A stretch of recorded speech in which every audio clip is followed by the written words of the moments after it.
একবার একটি শিকারী একটি জঙ্গলে একটি পাখি শিকার করতে গেল এবং সে জঙ্গলে গিয়ে একটি ছোট্ট পাখিকে শিকারও করে ফেলল। তখন পাখিটিকে সে যখন খাঁচায় বন্দি করে নিল, পাখিটি ওই খাঁচা থেকে বলল যে তুমি আমাকে মেরো না, আমাকে তুমি ছেড়ে দাও। আমি যখন এই খাঁচা থেকে বেরোবো তোমাকে 3টা ভালো উপদেশ দিয়ে যাব, যেটা তোমার খুব কাজে লাগবে।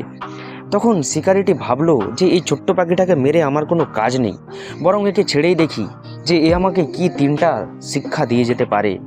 তখন পাখিটি বলল, আমি তোমাকে প্রথম শিক্ষাটি দেব যখন আমি খাঁচা থেকে বের হব, আর দ্বিতীয় শিক্ষাটি দেব যখন আমি ওই গাছের ডালে গিয়ে বসবো, এবং তৃতীয় শিক্ষাটি তুমি তখনই পাবে যখন আমি খোলা আকাশে উড়ব। শিকারি পাখিটিকে খাঁচা থেকে ছাড়া মাত্রই পাখিটি খাঁচা থেকে বেরিয়ে শিকারিকে প্রথম উপদেশটি এটাই দিল যে অতীতের করা ভুলগুলো মনে করে কখনোই তুমি নিজেকে কষ্ট দিও না। এবং তারপরেই পাখিটি গিয়ে সেই গাছের ডালে বসলো এবং শিকারিকে বলল যে আমার দ্বিতীয় শিক্ষাটি এটাই হলো যে তুমি কখনোই কোনো জিনিস বিশ্বাস করবে না যেটা তোমার সেন্সের বিরুদ্ধে যাচ্ছে, তুমি যতক্ষণ না সেটাকে নিজের চোখে দেখছো।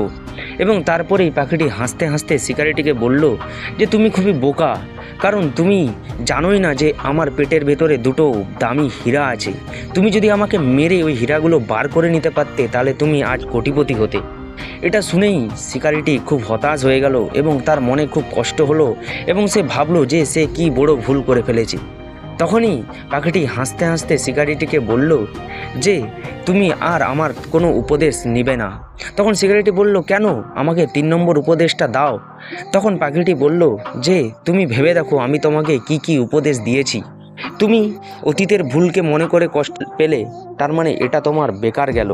আর দ্বিতীয় ব্যাপার, তুমি একটা কমন সেন্স নেই তোমার, এটার জন্যই বলছি, কারণ তুমি ভেবে দেখো যে আমি একটা ছোট্ট পাখি, আমার ভেতরে কিভাবে 2টো হিরে থাকবে, তাই তোমাকে তো যে কেউই ঠকিয়ে ফেলবে। তাই তোমার 3য় নম্বর উপদেশটা না জানলেও চলবে।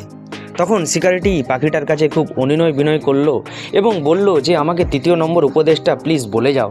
তখন পাখিটি হাসতে হাসতে ওই আকাশে উড়তে উড়তেই বলল যে আপনি এতক্ষণ যে শিক্ষাটা পেলেন সেটা যদি আপনি আপনার জীবনে প্রয়োগই না করেন তাহলে বাকিটা জানার আপনার কোনো প্রশ্নই ওঠে না।